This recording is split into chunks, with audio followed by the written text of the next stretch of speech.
Grand Teton Gros Ventre Campground. Come explore with me this campground. We'll do a quick tour of the loop, what facilities or bathrooms look like. And so you're a little bit smarter if you're coming here to camp.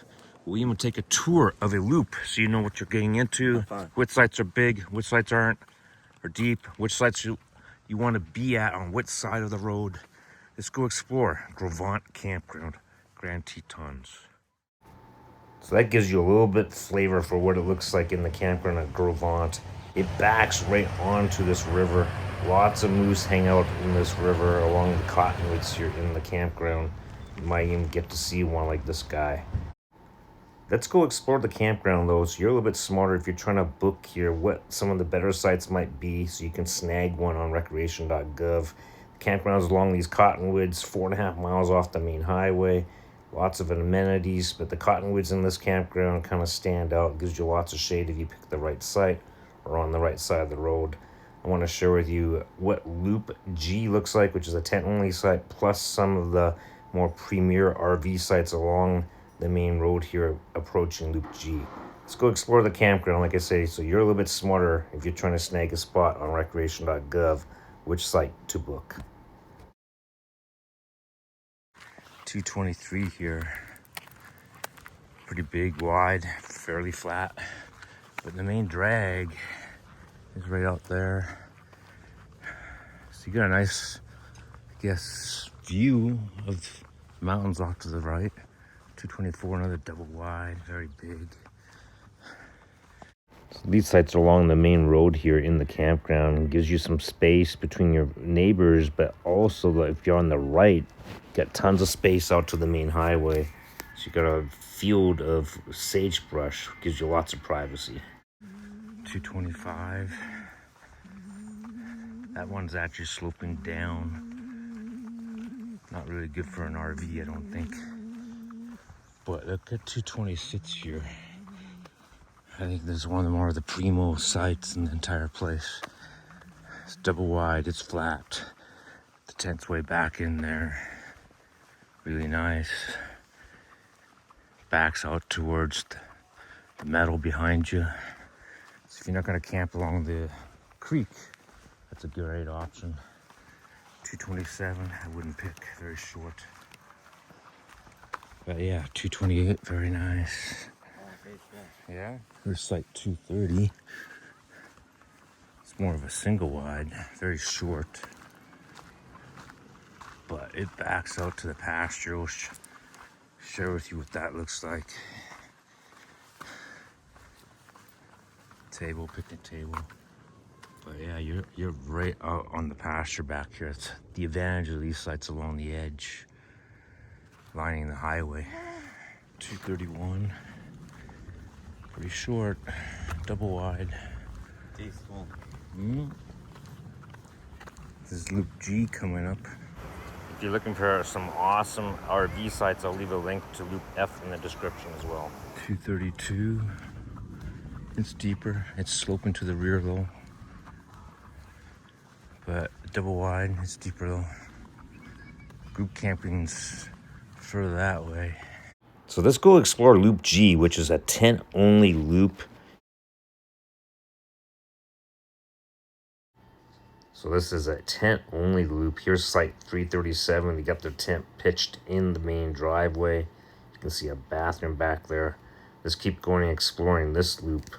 See what sites might be good for your tent if you're camping here in Grand Teton. 339. The bathroom's back in there. I still like 340. If you want to tent it, it's a nice site. Nice big tent pad in the back. Pretty big opening in the beginning here. You're backing into the creek area, which is really, really nice. Huge tent pad area. Look at that. And you back into the woods. Maybe even find a moose or so. Site next to it, I believe, is 341, I would guess. Another big flat area here. can see here. And you're next to the bathrooms.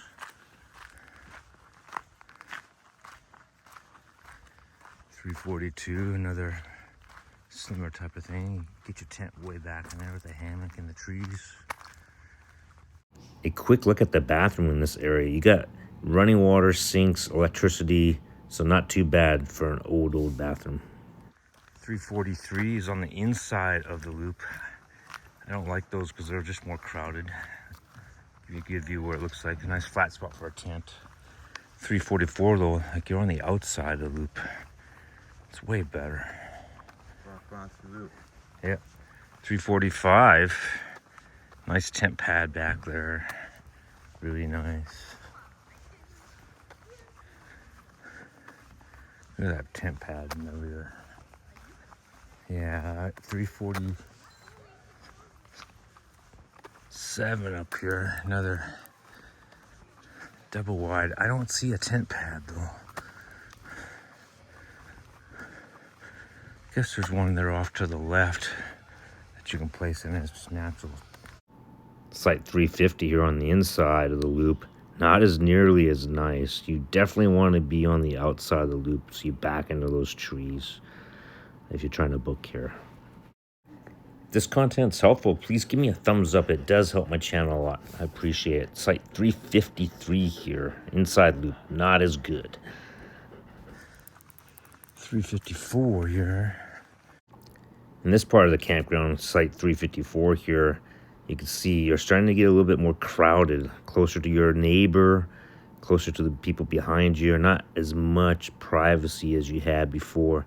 This site though is under the big cottonwoods, really nice, but just some awareness. You probably want to pick those earlier sites if you want to really get separation between you and your neighbors. Just keep exploring the tent loop.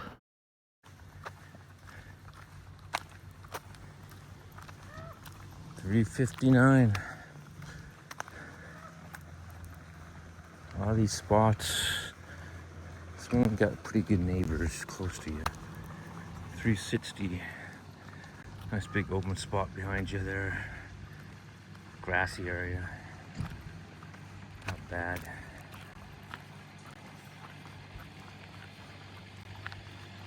$362 over here. 363. You're kind of close to your neighbors, so that'd be my comment about these sites. Big tent pad on 363. So that's going to be the end of the tent loop that I'm going to share. Hopefully it gives you a feel for what the tent sites look like, plus some of the RV sites prior to the tent loop. I'll leave a link in the description to Loop F, which is a full RV loop in the Grand Teton if you're interested in that. If you do have an RV, this is what the dump station looks like. Or if you need fresh water, you can get fresh water here from an amenity standpoint in addition to your bathroom area. Thanks for watching. Hopefully this gives you a better idea what Gros Ventre Campground looks like on the southern part of the Grand Tetons. One of the amazing parks that we visit.